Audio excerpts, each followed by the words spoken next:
Paschal Donoghue. We call on Deputy Mary Lou McDonald. Minister, the debacle surrounding the construction of the National Children's Hospital continues. At the weekend, we learned that the hospital's completion date will be missed yet again. We're now looking at a completion date of 2026, and we can't even be sure of that. A report from KPMG reported this morning calls into question if the hospital will be ready to open even when it is built. There are fears about gaps in staffing and senior leadership teams and a lack of clarity regarding the future operating model and resourcing of the hospital. On the watch of Fine Gael and Fianna Fáil, the biggest investment in health infrastructure in the history of the state has descended into complete farce. Never-ending delay, an ever-growing massive overspend and zero accountability. Nobody in government can say for certain when the hospital will open its doors or what the final bill for the taxpayer will be. This fiasco is rooted in government incompetence. It was Taoiseach Simon Harris who gave the go-ahead for the contract with BAM in 2017. Then in 2019, despite the big concerns and problems that had already emerged, he again gave the developer his seal of approval by signing the contract for phase 2 of construction. This is the source of all of the problems that have beset the building of the hospital. Weak contracts that don't protect the public purse, don't hold the developer to delivery dates, and don't allow for effective oversight of the project. Ceann Comhairle, who signs a contract for anything, let alone a hospital, without any idea of what the final cost will be or when the job will be finished? The answer to that question is Simon Harris. Yesterday, the Taoiseach said that government won't be a pushover on the Children's Hospital. Of course, that's just another soundbite. The horse has truly bolted on that score. So let's go through it. The completion date has been delayed 17 times. The spending on the hospital has ballooned by €1.5 billion. According to the board overseeing the project, not one of the hospital's 5,000 rooms have been completed to standards set out in the contract. And most importantly, the hospital still isn't open. Not a single child has been treated despite the billions of public money spent. That's not a government being pushed over. That's a government being rolled over repeatedly. RSA Simon Harris agus an rialtas atá freigrach as an braseach of winning le ospedale náisiúnta na Báistí. Minister, everybody in the Dáil wants the hospital finished, and we want its doors open for children. The scandal of children with scoliosis and spina bifida waiting years in agony for their operations remains front and centre. The hospital should be open for them and for so many other children in need of care and treatment. Of course, BAM must step up to the plate and fulfil all contractual obligations. But be clear, it is the job of government to protect the public interest. When it comes to the delays and the ballooning cost, the buck stops with you, with government.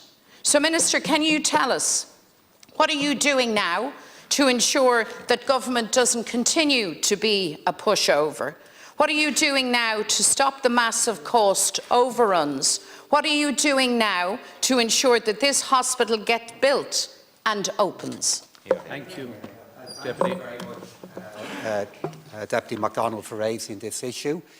Week after week here in the Dáil Chamber, you and other deputies, and indeed government deputies, raise the ongoing concerns that we have regarding the need to meet the healthcare needs of sick young girls and boys, and the improvement that we have to make in how healthcare is provided to our youngest. That is why the National Children's Hospital is so important, and that is why its completion, the provision of surgery facilities, the provision of additional care facilities, the provision of bedrooms is fundamental to how we can, in a far better way, rise to the health needs of our youngest. And that is why this hospital is needed, and that is why when it is open, it will make a massive difference to our ability to meet the healthcare needs of our youngest, particularly those with the most difficult and sensitive healthcare needs. The message from government regarding where this project stands at the moment is very clear. We want it open as soon as possible. We want the rooms completed. We want the surgery facilities completed. We want to see a building that is currently a structure turn into a hospital, providing state-of-the-art care to those who need it the most. The progress on this hospital at the moment has been delayed, as you have said. If you look at the recent track record of delays in relation to it, due to decisions that were made by the contractor, over the last 4 years, the project has been delayed 14 times. In the last 12 months alone, it has now been delayed by 4 times. So you ask, what is the government doing in relation to this? What steps are the government taking in order to ensure that this hospital is complete, that it is meeting the healthcare needs of our children? Well, the board of the National Paediatric Hospital Development Board, the board who were responsible for the oversight of that hospital, are acting on behalf of government in relation to it. And they, on our behalf, are taking the steps that are needed to ensure the contractor is held to account and to get that hospital open as soon as possible. It is the board of the hospital who are challenging the contractor in relation to cost. It is the board of the hospital who are challenging the contractor and taking the right action to challenge the delays and to ensure that the right amount of resource is present on site in order to ensure that that hospital is open. The delays that are taking place at the moment are unacceptable. The government wants to see that hospital open. The board is acting on our behalf to take the steps that are needed to see it open, to turn it from a building to ensure that it becomes a hospital, giving care to those who need it the most. And in relation to the charges that you've made, Deputy McDonald, in relation to the Taoiseach, in relation to the government, on one hand you say you want us to better meet the healthcare needs of the young. On the other hand, you're always against anything in relation to this hospital. On one hand, when you're saying you've got great concerns about the cost and the way the cost has gone up, but when the government takes any steps to deal with those costs, you're critical of that as well. On one hand, you say you want to see the hospital open as soon as possible, but when we take the steps that are needed to lead to that hospital getting open, you stand up here on the floor of the Dáil and you criticise that as well. It's the same old Sinn Féin. We see it again in what you're saying here today. When you're against everything, Deputy McDonald, you're for nothing. Deputy McDonald. Count Corla, well, we see yet again not just a grossly incompetent government, but the one that is entirely unprepared to take responsibility, much less to be accountable for anything.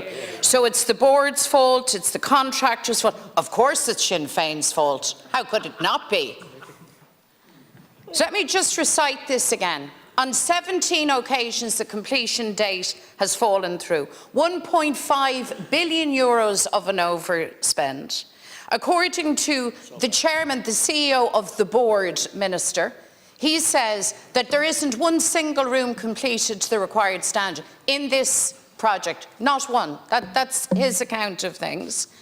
Most importantly, the hospital not open and not one child treated. I asked you a direct question. I asked you, what are you doing? What is the government doing as the custodian of the public purse, as the people accountable ultimately to have access to this healthcare for our children? What are you doing? I can only surmise, Count Corla, from the Minister's response, the government is in fact doing nothing. Having signed weak contracts with very weak levers available to the board, the government has sat back and allowed this farce and this fiasco to deepen. Thank you. It doesn't matter what answer I give to the House. It doesn't matter how I look to answer Deputy McDonald here today. Your response is always going to be the same. To find any answer insufficient, to find any evidence of progress or an attempt to deal with the issue not good enough. I outlined in my answer back to you the fact that we don't accept as sufficient or satisfactory where that project stands at the moment, that we too want to see that hospital open as soon as possible, and I've acknowledged at other points, and I will do so again today, all of the difficulties and learnings that we have had in relation to the cost of that hospital, which have been acknowledged and taken on board in relation to how we cost other projects. But you asked me what the government was doing in relation to it, and I explained to you what the government is in relation to it, is doing. I pointed out to you that the government, through the development board that has responsibility for that hospital, is taking the action that is needed in relation to the timeliness of delivery of it, in relation to the challenge of claims, and in relation to the work that we are doing, what we are demanding of the developer to have that work done. And I put it to you, Deputy McDonald, that you are better off. You'd be better off making the case for this project being completed than continually coming out here and doing the work of the contractor on behalf of them in terms of supporting the children of Ireland and getting this hospital complete. Now, Deputy.